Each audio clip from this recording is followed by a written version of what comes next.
জানো তো, মায়েরা না যখন ছেলের বিয়ে দিয়ে দেয় তখন নাকি অনেক কষ্টে থাকে। আমি একটা কথা বলি, দেখো তো, মায়েরা কি সব সময় কষ্টে থাকে না? যখন বাবুটা পেটে আসে তখনও কিন্তু অনেক কষ্ট করতে হয়।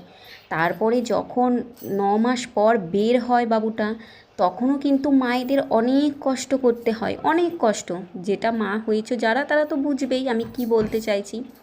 আর শোনো, ছেলে হবার পর যখন ভাবছো 1 বছর 2 বছর, তখনও তো অনেক কষ্ট গো।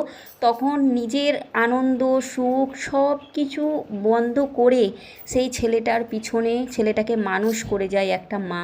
কত কিছু ত্যাগ করে দেয়, বিশেষ করে তো অনেক আনন্দ ত্যাগ করে দেয়। কোথাও ঘুরতে যাওয়া, ছেলের ঠান্ডা লাগবে বলে এখানে যাওয়া ওখানে যাওয়া, অনেক কিছু বন্ধ করে দেয়। তারপরে ভাবছো 2 বছর, 2 বছরেও 3 বছর 4 বছর, যখন যত ছেলে বড় হবে ততই তো মায়েদের কষ্ট বাড়ে। কখন মায়েরা সুখ পায়? সব সময় কি মায়েরা সুখ পায়? দেখো, কষ্ট করে যেতেই হবে।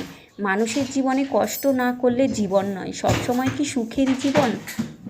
কিন্তু কি বলো তো, এই কথাটা অনেকে বোঝে না। মায়েরা দেখবে কত কিছু খাবার ত্যাগ করে দেয়।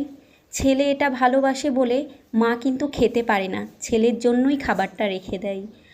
অনেক কিছু, একটা যদি কিছু খেতে ইচ্ছে করে সেটাও মা তার ছেলের জন্য কিন্তু রেখে দেয়। ছেলে মেয়ে যা আছে তাদের জন্যই কিন্তু রেখে দেয়। তো আমি মনে করি মায়েরা যে বিয়ের পরে শুধু কষ্ট পায় সেটা কিন্তু না। মায়েদেরকে সব সময় ছেলে মেয়েদের জন্য ত্যাগ করেই যেতে হয়। ত্যাগ করে করে করে করেই এটা জীবন। আর কি বলো তো, একটা কথাই হয়ে গেল, ছেলে বিয়ের পর মাকে দেখে না। কেন?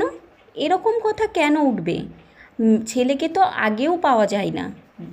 যখন ছেলেটা যখন বড় হয়, স্কুল প্রাইভেট সব সময় তো ছেলেটা বেশিরভাগই ব্যস্ততার মধ্যেই থাকে। একটা বিয়ে দিয়ে দিলেই কি তখনই কি ছেলেটা আলাদা হয়ে যায়, পর হয়ে যায়? এটা কখনোই না। এটা মায়েদেরকে বুঝতে হবে যে ছেলেটার বিয়ে দিলে ছেলেটাকে একটু আলাদা সময় দিতে হবে। যেমন তুমি আগে ছাড়তে প্রাইভেটে কতক্ষণ থাকতো ছেলেটা? 1.5-2 ঘন্টা থাকতো। থাকতে কি করে? ছেলেটা বাইরে যখন বড় হলো, পড়াশোনা করলো, তুমি তো বাড়িতে একা থাকতে কি করে? আর যখনই ছেলেটার বিয়ে দিয়ে দেবে, ছেলেটা যখন একটা মেয়ের সঙ্গে থাকবে, যখন টাইম কাটাবে, তখনই সে খারাপ হয়ে যাবে। এটা কিন্তু মায়েদের ভুল ধারণা। এরকম ধারণা করলে না, অনেক ছেলে মেয়ে বউ সবাই কিন্তু সুখী থাকে না। তো আমি ভাববো সব সময় যেটা করে এসেছো ছেলেকে সেইটাই ভাবতে হবে। মানে আগে যেগুলো ত্যাগ করে এসেছো, ছেলের বিয়ে হলেও সেগুলোই ত্যাগ করতে হবে। তাহলেই না সংসার, আর সংসারটা দেখবে সুখেরও থাকবে, কোনো অশান্তি ভোগ করতে হবে না।